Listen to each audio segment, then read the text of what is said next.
Welcome back to the channel. And it's been a while. If you follow me regularly, you may have wondered, where have the videos been? But I talked to somebody today at work. He asked me how the YouTube channel was. I told him, honestly, it's slacking again. With that being said, I have some worthwhile material to discuss, and it's more of a personal story um, than motivating, inspirational, general information. Um, and it has to do with the way my summer and the beginning of my fall have unfolded. Sorry, I'm distracted by some text messages coming up my phone as I talk. I like to do a one take, so you're gonna have a little bit of offness going on here and there, it seems. So that being said, if you've followed me or if you know me personally, and a lot of you know me personally since you subscribe here, I did not plan to run a race this summer. What I was trying to do was heal up, let some soft tissue injuries heal up. I typically go all out during the summer and train my butt off. Plus, I get a little bit of like the mountains are available now. There's no snow. I can go up in the high elevations and uh, run in the places that I moved here for. And so I kind of seem to really overdo it sometimes. And then I sign up for a race and I beat myself in the ground training for these races because I'm also very competitive. So with that said, I pretty much adhered to this goal of mine of chilling out actually for once for a summer. But as we got closer to the fall, I got requested to help finish the last 25 miles of my friend's 100-mile race called the Bear 100. That takes place in northern Utah, starts in a town called Logan and finishes in a town called Fish Haven. So it actually starts in Utah, technically ends in Idaho, and you traverse the Bear River Mountains to get from point A to point B. And, it's a 100-miler on trail. Very difficult. And usually enlist a pacer. That was me. And my job was to get him to the finish line from mile 75 ish to the end.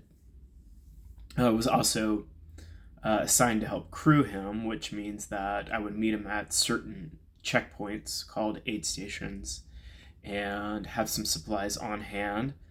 While some of these aid stations have supplies, food, and things like that, a lot of us kind of personalize our training.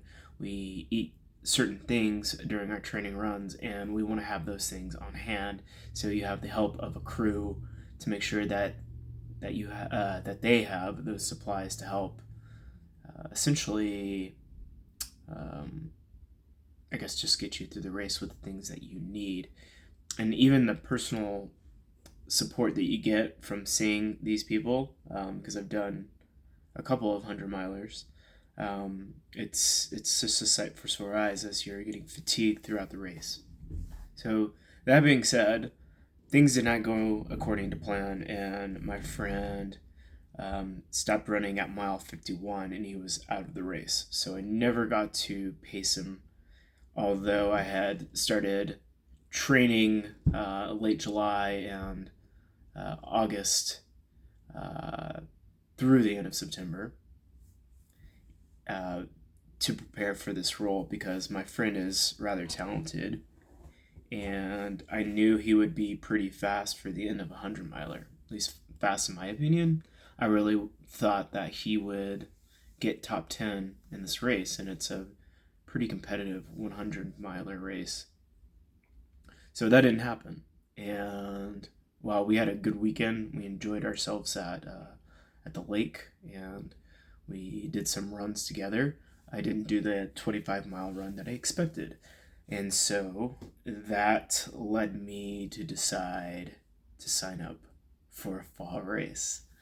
And the following weekend, which was this past weekend, a race was coming up that another friend was training for, and I ran alongside him many times, essentially taking advantage of his training plan, running alongside him, doing some of these longer runs with a lot of vertical. That means like a lot of uphill. And we trained together.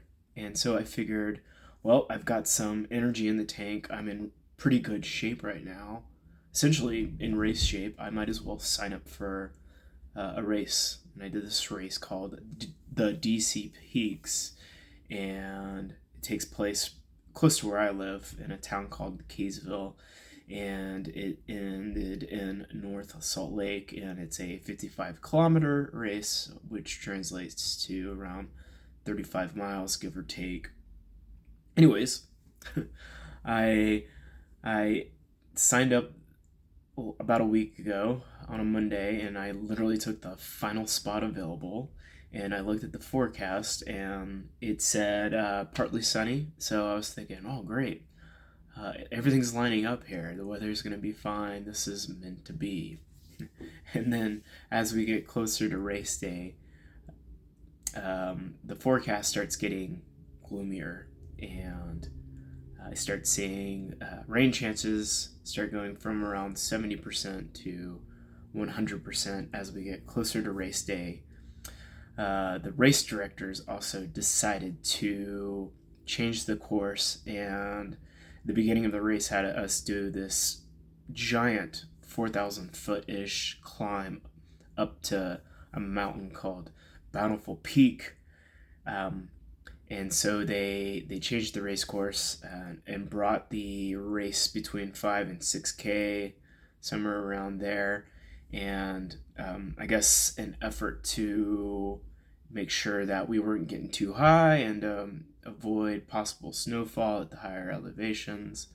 Even though snow doesn't really necessarily bother me that much, and I would have preferred snow over rain, but I didn't think they made a terrible call. So come race day, I'm literally walking to my friend's place where I met up with a group where we got in an Uber together. We shared an Uber and took it to the start line.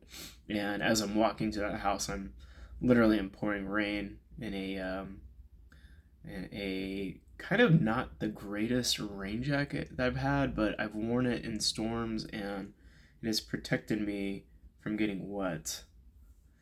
And so we show up to the starting line. Fortunately, the lightning had calmed down, and it's pouring, and the wind's blowing, and I have no idea really what to expect.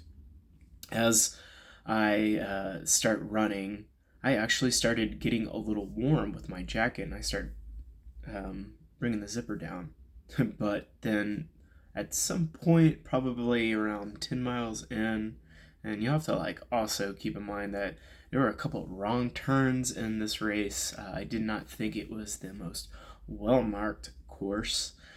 But around mile 10, I zipped my jacket back up because I started feeling cold. I saw another runner next to me, good guy. We started bonding over kind of like the shit show that this was. And he was wearing an Ultimate Direction rain jacket and some rain pants. And he kind of brought up that he was starting to feel cold, and I said, I'm glad that I'm not the only one that's feeling this way. And I start really not, I don't really get warm at all. I'm actually starting to feel getting colder during this race, and really getting kind of miserable. I'm starting to wonder whether or not I'm going to be able to finish this race. And the rain continues to, it's consistently hard. The wind is consistent.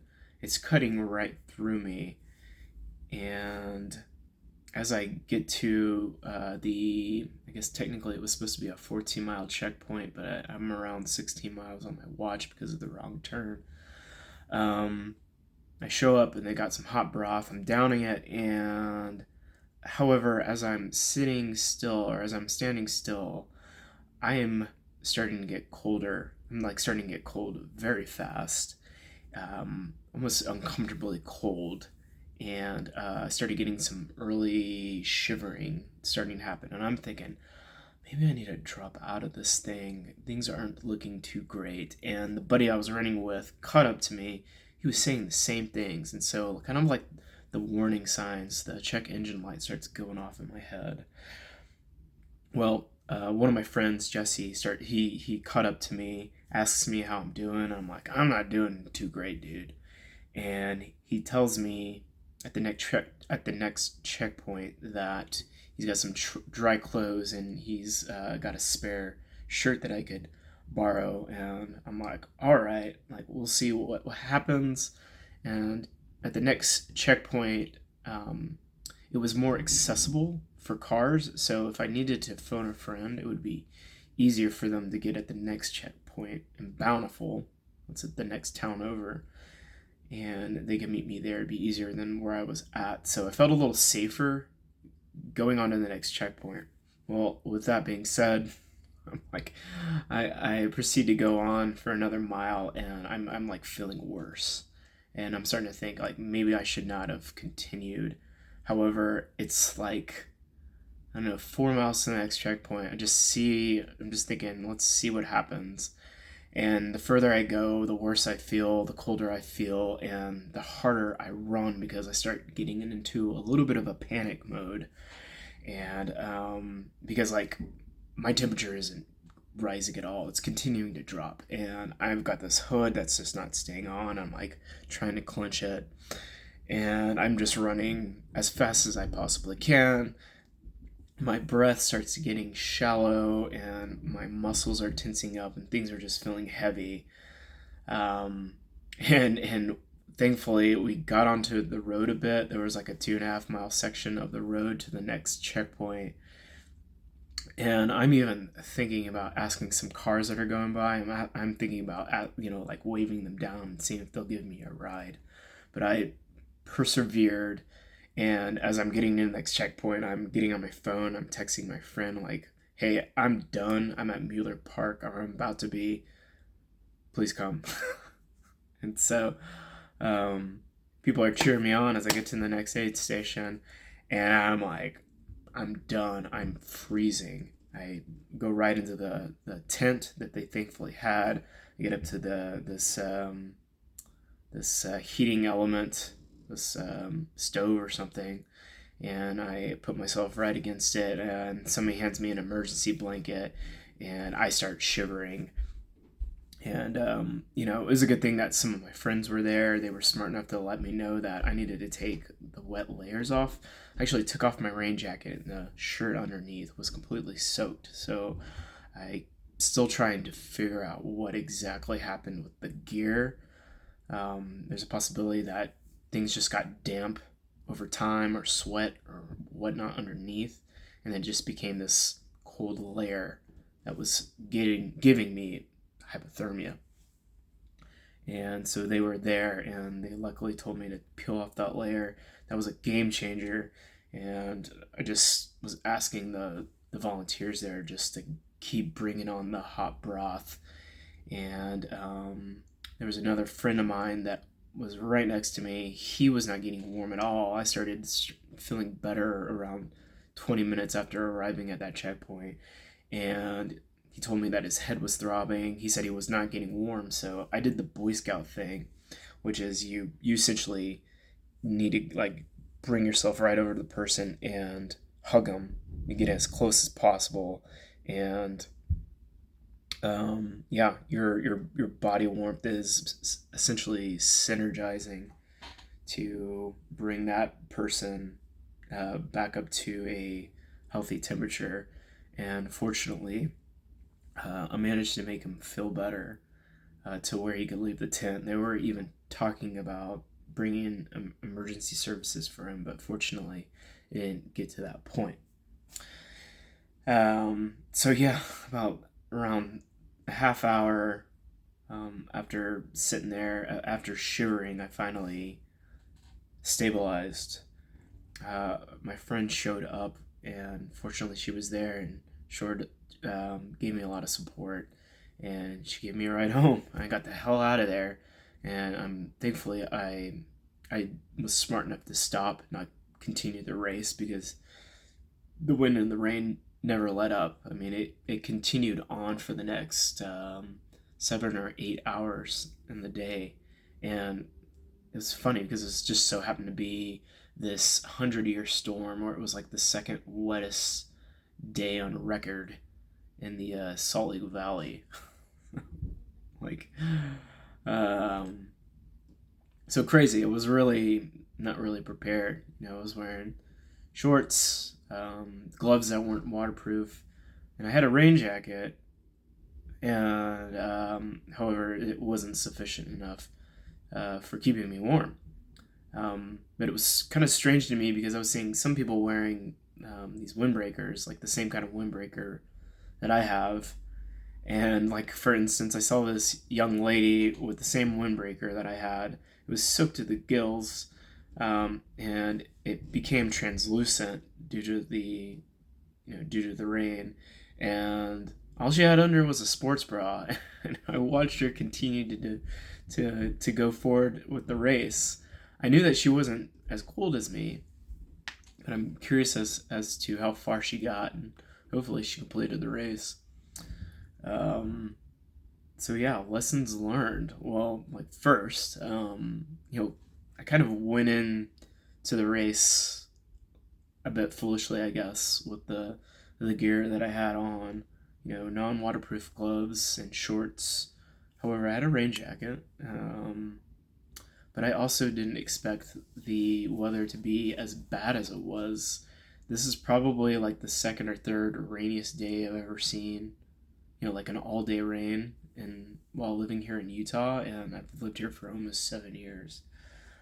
So when I say 100% chance of rain, I'm thinking, okay, well, maybe it'll rain most of the morning or something like that, but the clouds will probably break at some point during the race, and the sun will come out. But that never happened. But it was also a historic rainy day. I mean, there were even parts of the city that flooded. So, still trying to figure out maybe how I could, if I ever go into an event again, what would be the proper gear to wear. I don't know if a different type of rain jacket would make a difference. But yeah, definitely if I'm going to see 100% chance of rain, I'm going to dress for a wet event more properly and see where it goes, because I definitely do not want to experience hypothermia again. I've experienced it once before, and twice is enough. So yeah, it was quite the adventure. I'm glad I was smart enough to stop. I'm grateful to my friend Allison for coming to get me. She had a blanket waiting for me, and some chicken pot pie. So it was really awesome of her to come out, just at my beck and call that day. It fortunately worked out in a lot of ways, with me making it to the right checkpoint that was accessible for her, and for her to get there so quickly. Because I mean, I think she showed up probably 15 or 20 minutes after I texted her, and I knew I was going to lose service at some point, so it was kind of like text and just see what happens, and then get myself warm and not die. So yeah, really interesting experience. I think like if this happened to me 10 years ago, my ego would be so bruised that I stopped, because I don't DNF races. This is only my second DNF for a race. For those that don't know what that means, it means did not finish. But yeah, and I'm just super grateful that I'm fine, I'm healthy. Now today, I was able to lift weights, and there wasn't any like big damage brought upon me, and I can tell the story. So this video is kind of rounding up here in 20 minutes. So if you're not bored, you might be getting bored by now, but that's kind of the story I wanted to share. It was kind of an epic day. It will definitely be one to remember.